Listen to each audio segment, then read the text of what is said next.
तो hello everyone, welcome to success scan. तो आज हम अपने 14 डेज 14 चैप्टर सीरीज़ में उसका आज फर्स्ट चैप्टर डे 1 का कंप्लीट करेंगे। तो आज हम करेंगे क्लास 10th का केमिकल रिएक्शंस एंड इक्वेशंस। तो चलो पढ़ते हैं। तो definition of chemical reaction. Chemical reaction क्या है?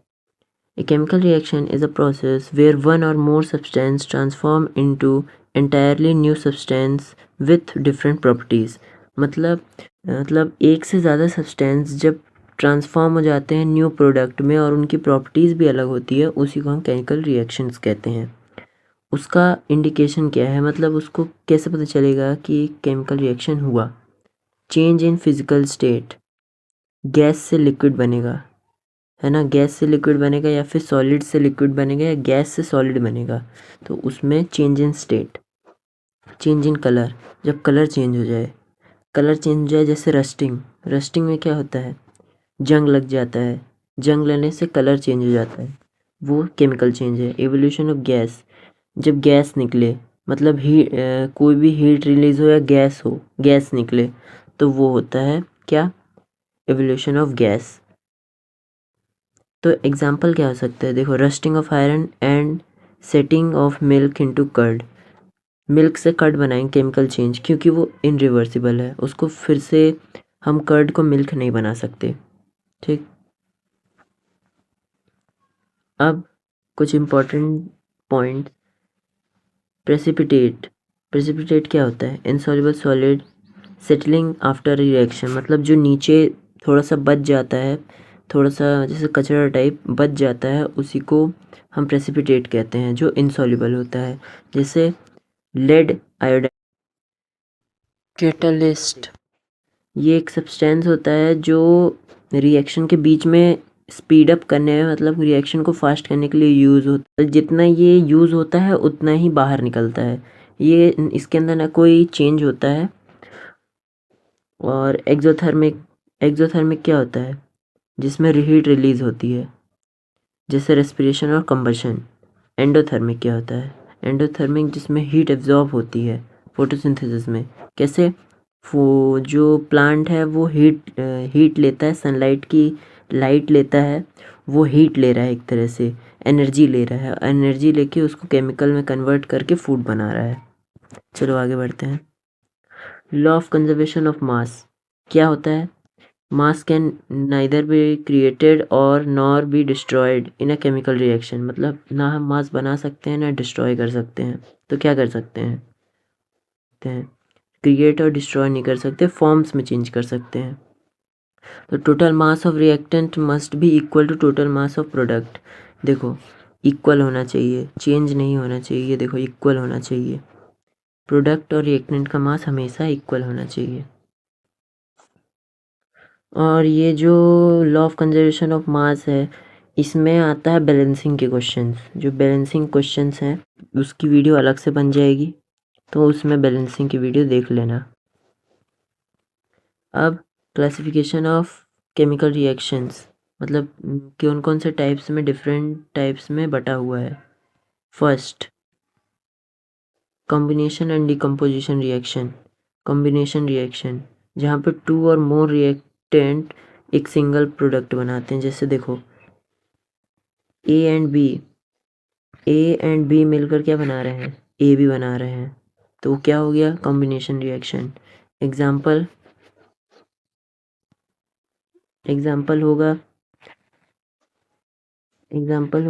Mg+O2 gives MgO। तो ये हो जाएगा हमारा क्या? Combination reaction. अब आता है डिकम्पोजिशन रिएक्शन। डिकम्पोजिशन जहाँ पे सिंगल रिएक्टेंट ब्रेक हो जाता है, किसमें? दो सिंपलर सब्सटेंस में या फिर सिंपलर सब्सटेंस में। जैसे ए बी कन्वर्ट हो गया A+B में, है ना। आगे देखते हैं टाइप। डिकम्पोजिशन रिएक्शन के भी टाइप होते हैं। एक थर्मल होता है, थर्मल डिकम्पोजिशन, एक होता है फोटोलाइटिक डिकम्पोजिशन, और एक होता है इलेक्ट्रोलाइटिक डिकम्पोजिशन। जिसके थर्मल डिकम्पोजिशन में हीट लगती है, फोटोलाइटिक डिकम्पोजिशन में लाइट यूज़ होती है और इलेक्ट्रोलाइटिक डिकम्पोजिशन में इलेक्ट्रिसिटी का यूज़ होता है। अब आता है डिस्प्लेसमेंट रिएक्शन।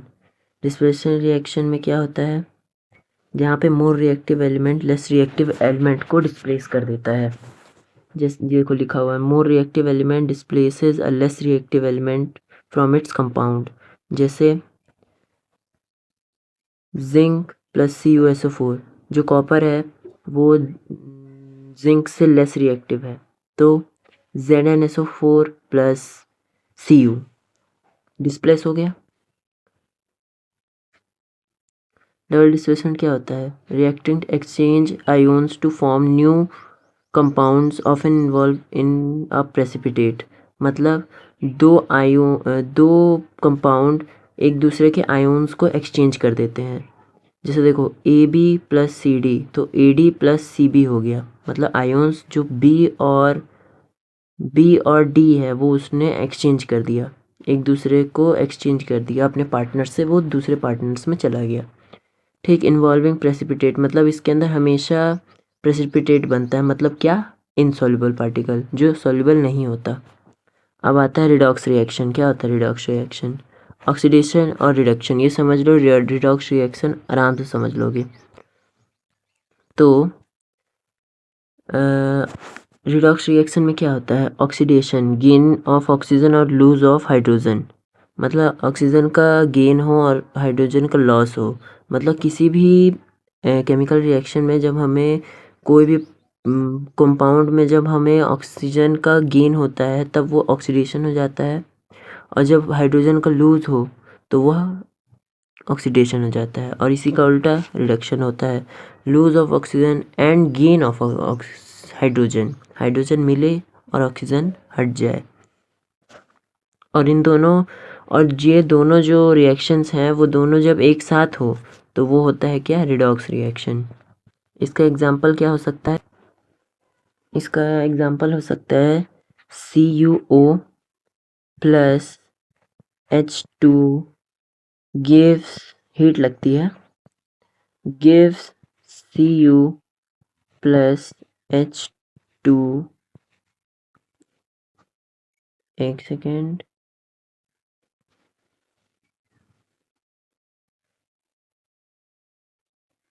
हाँ चलो ये इसको रफ करो, हाँ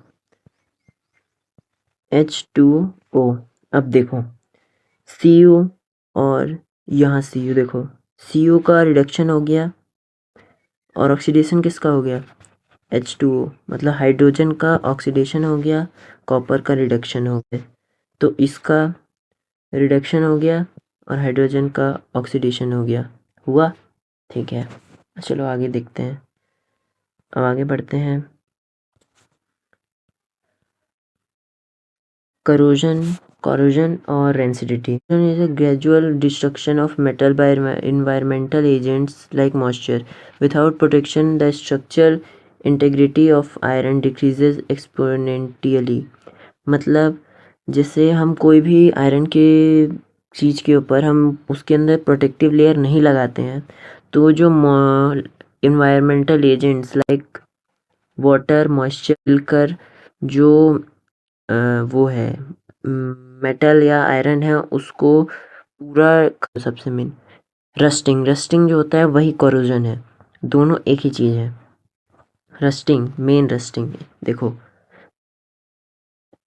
rusting of iron, green coating on copper के ऊपर ग्रीन कोटिंग आ जाती है, देखते हो जब पानी पड़ता है मॉइस्चर की वजह से वो ग्रीन हो जाता है, उसको धोओगे नहीं तो ग्रीन हो जाएगा। ये देखो जैसे ये इधर हो गया है, ये जंग लग गया है, वही। रेंसिडिटी क्या होता है, spoilage of fats and oils leading to unpleasant smell and taste. ये क्यों होता है, जब ऑक्सीजन और जो ऑयल जब रिएक्ट करते हैं तब एक फाउल स्मेल बनाते हैं, इसलिए कहते हैं कोई भी खाने की चीज़ को बाहर खुला नहीं रखना चाहिए जिससे वो रिएक्ट ना कर सके, इसलिए फ्रिज बनाया गया है। फ्रिज के अंदर रखने से जो ऑक्सीजन है वो रिएक्ट नहीं कर पाता, क्योंकि रिएक्शन में जब लो टेम्परेचर होता है तो रिएक्शन धीरे हो जाती है और हाई टेम्परेचर पर रिएक्शन जल्दी होती है। तो इसको प्रिवेंट कैसे करेंगे? पेंटिंग और गैल्वनाइजेशन से ये प्रिवेंट हो सकता है। मतलब पेंट कर दो, इसके ऊपर पेंट कर दो, एक लेयर लगा दो पेंटिंग की। पेंट कर देने से मॉइस्चर कांटेक्ट में नहीं आ पाएगा तो बच जाएगा। और एयर टाइट कंटेनर से फूड को रखो, फूड रखोगे तो वो रेंसिड होने से बच जाएगा। यूज़ एंटीऑक्सीडेंट, एंटीऑक्सीडेंट डाल देंगे तो वो रिएक्शन से बच जाएगा। समझे? आगे बढ़ते हैं। अब ये हमारा ख़त्म हो चुका है ये चैप्टर। Thank you.